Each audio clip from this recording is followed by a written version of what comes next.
Good morning guys. So kagigising ko lang guys. Kape tayo. Medyo tanghali na. Kape tayo guys. So yun nga, may chichika ako sa inyo. Yung mga maliliit na YouTuber na kagaya ko, na nag-start ako, excited talaga akong mabuo yung 1,000 subscriber. Ganon din naman, di ba? Kasi akala namin dati 1,000 subscriber, makakasahod na tayo. No, hindi pa guys. Pagbaguhan pa lang tayo, ang hirap talagang umangat, di ba? Pero salamat na rin po sa pagtsatsaga at sa mga taong tumulong sa akin. Unang-una, yung lakas ng loob ko na gumawa ng channel kahit na sinasabihan ako ng may mga nagsasabi sa akin, hindi ka naman artista, hindi ka naman maganda, gagawa ka ng channel, walang papansin sa'yo. Ano kasi iba na maglaba ka lang, commenting ka lang, idadami agad ang subscriber mo kahit hindi mo sila pansinin. Pero ang susi sa pagdami ng subscriber guys, tiyaga lang talaga. Tapos manood tayo ng mga video na makakatulong sa atin kung paano dumami yung subscriber at viewers natin. So, sa panonood natin ng video, kailangan natin mag-comment doon. Diba sa Facebook, mag-iwan ng bakas. So, nag-start ako ng YouTube ko. Ginawa ko yata yung YouTube ko ay 2016 or 2018. Nabubulol ako lang. Parang nasa Hong Kong pa yata ako noon. Siyempre, pag manonood ka ng mga video ng YouTube, makakapanood ka kung meron kang channel. So, hindi ko pa naisip gumawa ng sa Hong Kong, guys. Maganda sana doon kasi maganda yung internet. Yung 1 month mo is, basta makakatipid ka. Unlike dito sa Pilipinas na sobrang mahal. Tapos, ang bagal pa ng internet. Maraming pagong dito, di ba? Una-una, internet parang pagong na rin. So, yun nga, guys. Upload ng mga videos. upload ng mga video.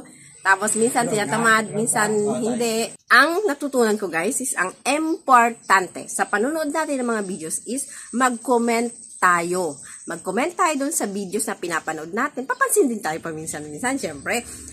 Dati kasi noong umpisa pa lang ako, magme-message ako nung pasubscribe. Bawal. No. Big no. Bawal pala yung sasabi natin pasubscribe, papalo, pag gano'n. Basta comment lang tayo. Kasi, ako sa mga video ko, yung mga nag-comment sa akin, ay hindi pwedeng hindi mo mapapasyalan yung kanilang channel. So, pag nag-comment ka, makikita na yung channel mo. So, magkakaroon ka ng 1 view. Sobrang halaga. Napakahalaga ng 1 view, guys. Lalo kung panunuorin at interesting yung iyong video. So, gano'n na nga, guys. Itinuloy ko yun. Na-inspire ako. Tapos, nasabi ko na yun sa mga dating video ko. May mga taong tumulong sa akin, guys. Unang-una kay Ma'am Lynn Abis, kay Mrs. Harabas. Doon sa, mayroon din mga tumulong sa akin sa pamamagitan ng paggawa ng mga introduction ko. Siyempre, wala pa akong alam. At kasama ko yung aking mga kaibigan. Hindi ko na i-mention. Marami sila guys sa tumulong sa akin. Yung dati sa Naibuan, alala nyo yun, yung school. Eto, yung ating project dito sa Naibuan School. Thank you very much yun sa mga kaibigan kong tumulong, mga sponsor. Kung saan man kayo ngayon at ayaw nyo magpabangkit isa-isa, thank you very much. Kasi yung iba wala naman channel. So ayun na guys, in short, matagal na panahon. Nabuntis ako. Nung nabuntis ako, nag-a-upload pa ako noon. Dahil nga sobrang busy na at ang hina ng internet. Tapos lagi pang brownout dito sa amin sa Mindoro. Nahinto ko siya guys. Bago ako manganak hanggang sa manganak ako. So, nanganak ako guys, May 17, 2023. Napabayaan ko siya. Nasa 1 and 2 months. Ganyan guys. Na-demonetize pala ako. Ito, due to reuse content before. Kaya pinabayaan ko na siya. Kasi kailangan kong mag-appeal. So, hindi na ako nakapag-appeal. Gawa ng ako'y kapapanganak pa lang. Pinabayaan ko na siya. Na ano ako guys, sa pag-upload ko ng mga video, so kung hindi tayo marunong mag-edit, o hindi natin kayang lagyan ng mga sound effects or whatever, wag na tayong gumamit ng content ng ibang content creator. Kailangan sariling video natin. Gandahan na lang natin yung ating pagbibideo, yung ating paggagawa. Ano ba tawag doon? Whatever. So, ang natatanda ko, in-upload ko nun yung, ang dami niyang views, talagang million views. So, kinapi ko yun, parang mga 2 minutes. Tapos, in-upload ko.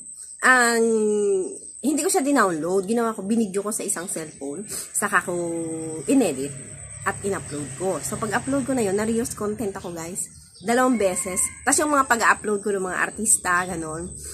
Lalo't kung medyo mahaba. Siyempre, ang habol ko dun, yung views, yung mapanood pag-artista kasi. So, hindi ako marunong mag-edit-edit, na-demonetize ako, guys. Yun na nga. So, after 1 year, mahigit 1 year, at marami na kami pinagdaanan. Grabe ang hirap ng buhay, kung ano-ano lang pinasok namin business, nagkautang-utang na kami, dumating pa sa wala na nagpautang sa amin, charot lang. So, yung kinikita namin, binambabayad lang namin sa utang namin, so kalmo-kalmo na yung tindahan namin, guys.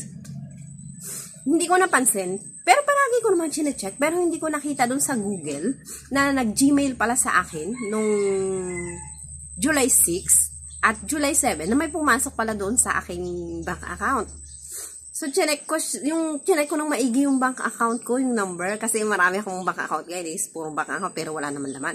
Itong latest na kinuha ko, yun nga, yun talaga yun.